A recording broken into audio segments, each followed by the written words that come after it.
느헤미야 6장 16절 말씀입니다.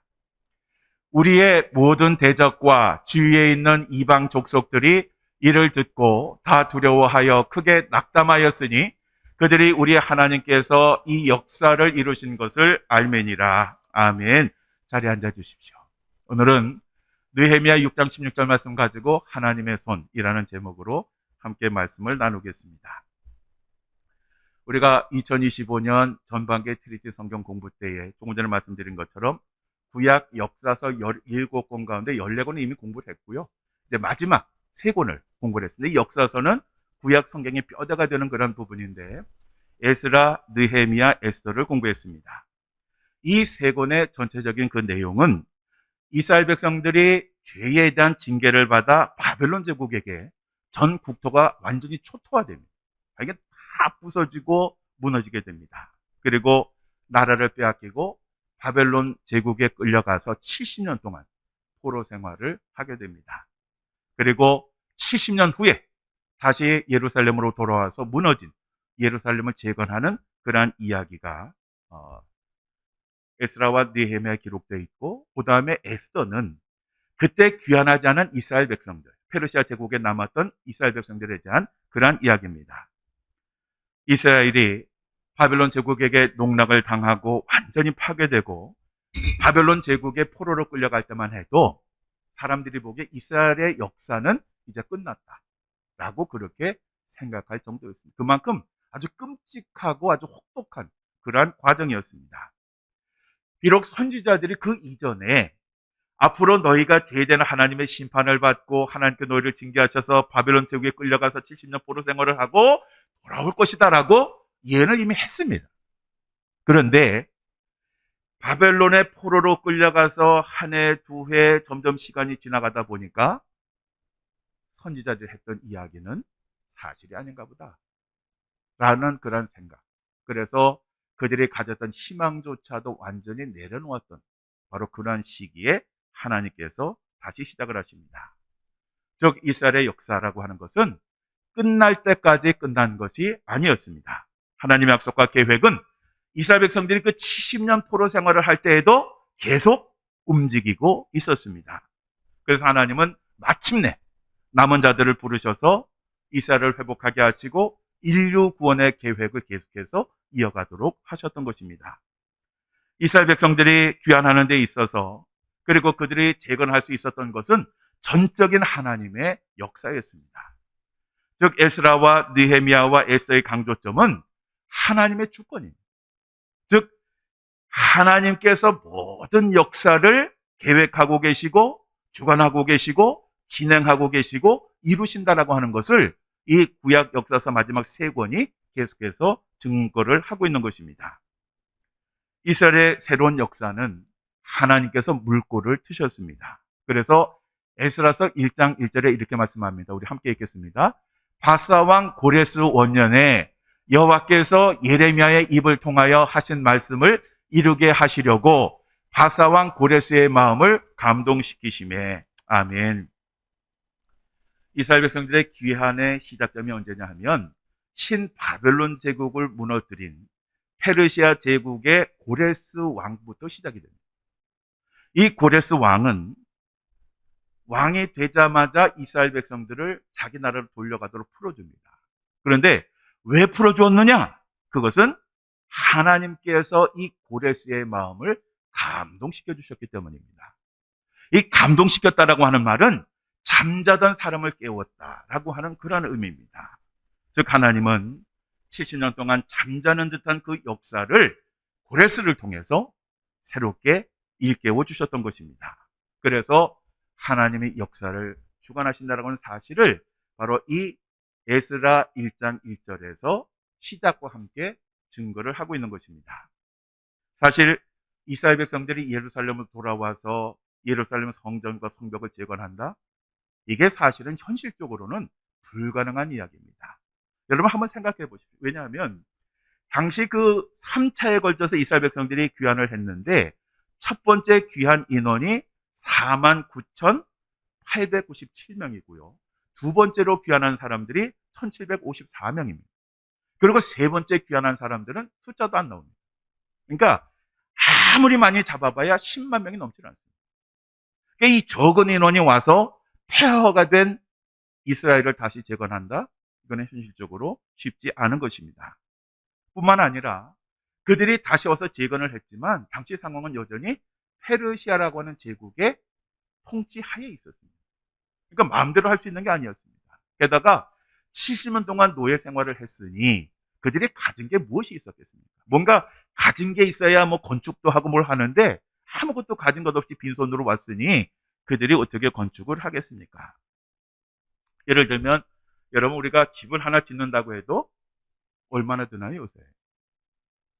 집 하나 짓는 것도 많은 돈이 들고 많은 노력을 하고 많은 땀을 흘려야 되는데 한 도시 예루살렘 성전과 성벽을 재건한다라고 하는 것은 현실적으로는 그거는 할 수가 없는 그러한 일이었습니다. 게다가 결정적으로 재건을 아주 결사적으로 방해하던 그러한 세력들도 있었습니다. 누가 도와줘도 쉽지 않은데 하는 일마다 태클을 걸고 방해하는 세력들이 있었으니 어떻게 그 도시를 쉽게 재건할 수가 있었겠습니까? 그렇지만 하나님은 그때그때 필요한 사람도 붙여주셨고 필요한 물질도 붙여주셨고 또 상황도 조성을 해주셨습니다. 그래서 이스라엘 백성들이 다시 예루살렘을 재건할 수 있도록 하나님께서 전적으로 후원해 주시고 지도해 주시고 인도해 주시고 그리고 채워 주셨던 것입니다. 그래서 에스라와 느헤미야는 자신들이 정말 그 어려운 재건의 사역을 감당할 수 있었던 것은 전적인 하나님의 은혜와 도우심이었다라고 그렇게 고백을 합니다. 그래서 그들이 표현한 대표적인 단어 중에 하나가 여호와의 손입니다.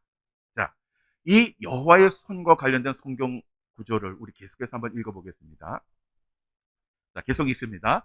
그의 하나님 여호와의 도우심을 입음으로 왕에게 구하는 것은 다 받는 자이더니 첫째 달 초하루에 바벨론에서 길을 떠났고 하나님의 선한 손에 도우심을 입어 다섯 달째 초하루에 예루살렘에 이르리니 내 하나님 여호와의 손이 내 위에 있으므로 내가 힘을 얻어 이스라엘 중에 우두머리를 모아 나와 함께 올라오게 하였노라.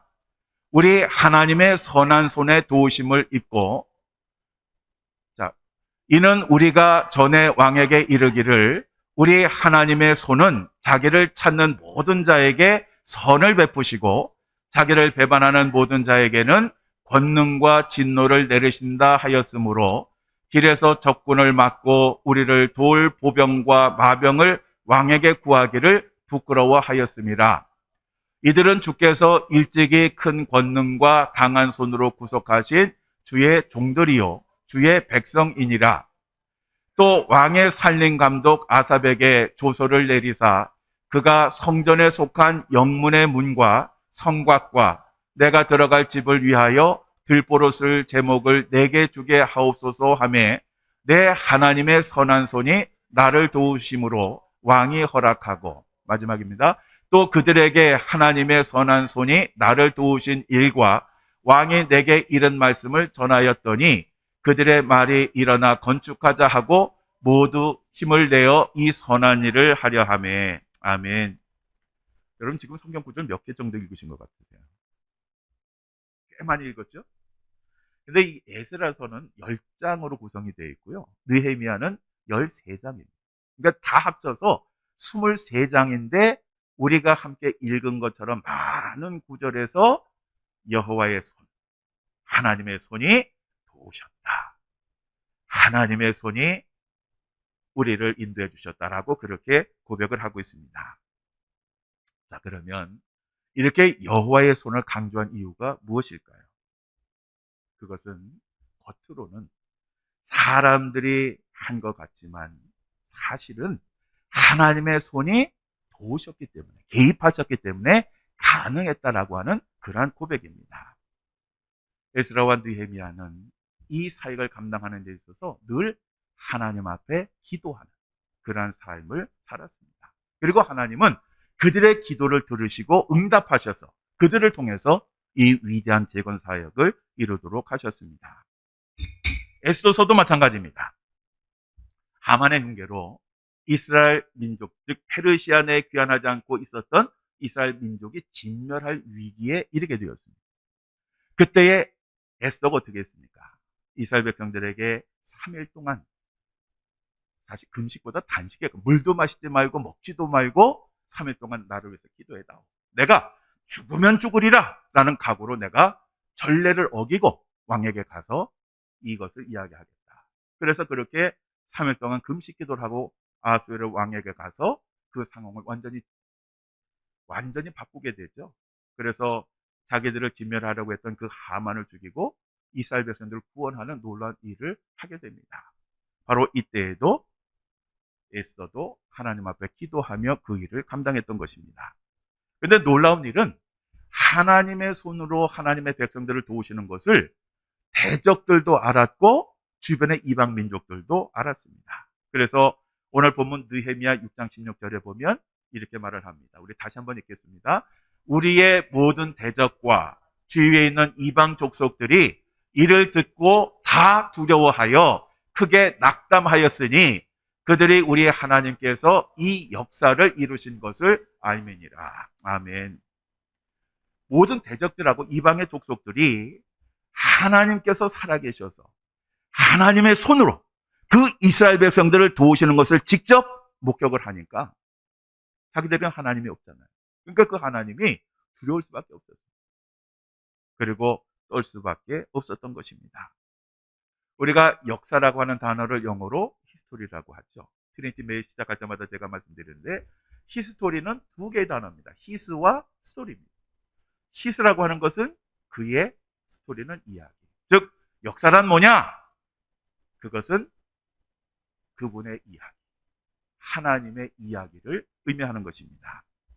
인류의 역사는 하나님께서 이루어 가시는 것입니다. 저희가 힘들고 어렵지만 트리니티 성경 공부를 계속하는 이유가 뭐냐 하면 성경 전체를 보는 그 눈을 여는 겁니다. 왜냐하면 단편적으로 성경을 읽으면 전체의 흐름을 이해하기가 어렵습니다. 그래서 성경이 어떻게 흘러가는지 그 전체를 보는 눈이 열리게 되면 단편적인 성경의 이야기들이 훨씬 더 쉽고 훨씬 더 깊고 훨씬 더 의미 있게 우리들에게 다가옵니다. 그러니까 성경을 전체적으로 보는 눈을 가진 사람은 설교를 듣든지 뭐 성경 공부를 하든지 그럴 때에 그것의 의미를 쉽게 알 수 있습니다.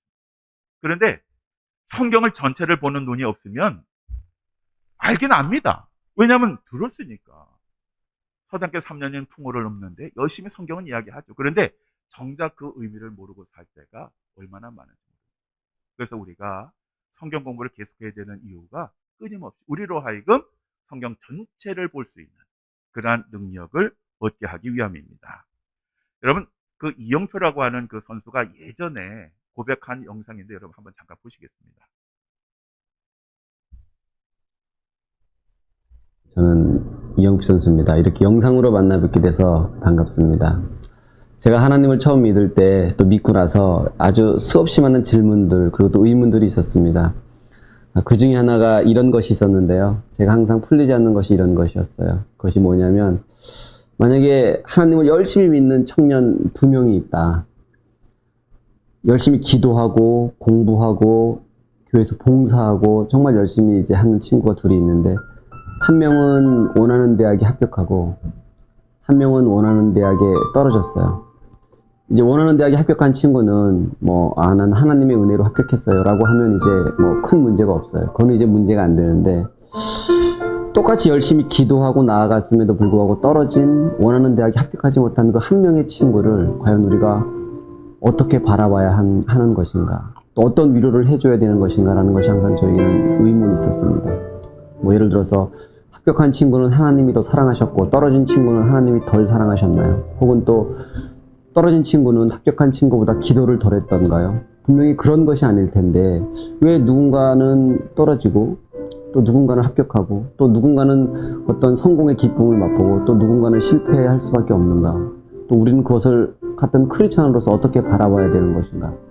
그것이 저에게 가장 의문이었어요. 근데 제가 시간이 지나고 보니까 이런 것들을 느낄 수 있었습니다. 어떤 사람들은 성공이라는 이름으로 인생을 시작해요. 하지만 그 성공 때문에 실패로 끝나는 경우를 너무나 많이 봤어요. 그런데 또 어떤 사람들은 실패라는 이름으로 인생을 시작하지만 그 실패를 딛고 일어나서 성공으로 가는 모습을 전 많이 봤습니다. 그렇다면 우리는 언제나 하나님께서 우리에게 주시는 것이 축복으로 알고 있는데 그것이 무엇이든지 간에 그렇다면 사실은 성공과 실패는 전혀 다른 반대말이 아니라 축복이라는 한 가지 의미라고 저는 생각합니다. 그래서 성공도 축복이고 실패도 축복이 되는 것이죠. 어떤 사람이 성공으로 시작한 인생이 실패로 끝나기도 하고 실패로 시작한 인생이 성공으로 끝나기도 한다면 사실은 성공이 성공이 아니고 실패가 아닌 것이 됩니다. 이것을 이해한다면 성공했다고 해서 자만하지도 않게 되고 실패했다고 해서 좌절하지도 않게 되는 것이죠. 왜냐하면 우리 인생은 지금으로서 끝나는 것이 아니라 하나님께서 우리 각자에게 어떤 계획이 있으신지 각자에게 계획이 있으시고 그 계획을 이뤄가는 방법과 시간과 때는 다 다르기 때문이에요. 여러분, 우리가 인생을 살다 보면 많은 어려움이 있죠. 많은 문제도 있고 걱정과 근심도 있습니다. 또 실패도 있습니다. 그런데 우리가 진정으로 성공한다라고 하는 것은 무엇일까요? 그것은 내 생각, 내 뜻, 내 계획이 이루어지는 것이 아니라 나를 위한 하나님의 계획이 이루어지는 것. 그래서 그것이 만약에 내가 실패해야 하는 것이라고 하면 실패하는 것도 받아들일 수 있는 것. 바로 이것이 성경 전체를 보는 눈을 가진 사람이 고백할 수 있는 그런 신앙 고백입니다. 그러니까 우리들이 성경 전체를 보는 눈을 가져야 되는 이유가 바로 여기에 있습니다. 그래서 성경 전체를 아는 사람은 인생의 문제 하나하나 앞에서 쉽게 흔들리거나 요동하거나 무너지지 않습니다. 왜? 하나님께서 모든 것을 주관하고 계십니다. 내 삶은 하나님의 손에 있기 때문에 하나님께서 책임지시는 것을 확신하기 때문에 흔들릴 수가 없는 겁니다. 그런데 이것을 깨닫지 못하면 우리들은 이를 만날 때마다 낙심하거나 근심하거나 절망할 수밖에 없습니다. 제가 선성교회를 다녀오면서 늘 끊임없이 갈등하는 게 뭐냐 하면 나는 과연 하나님의 섭리를 정말 확신하는 거예요. 그래서 정말 아무 걱정과 근심 없이 목회를 하고 있는가라고 하는 것을 지금도 매일 묻습니다. 왜냐하면 정말 전능하신 하나님의 손에 모든 것을 맡겼다면 걱정과 근심이 없어야 되기 때문에 그렇습니다. 걱정과 근심한다고 변화되는 것이 아무것도 없는데 늘 마음이 무겁고 힘들기도 합니다. 그래서 끊임없이 내 믿음이 정말 온전한 믿음인가 라고 하는 것을 점검해 봅니다.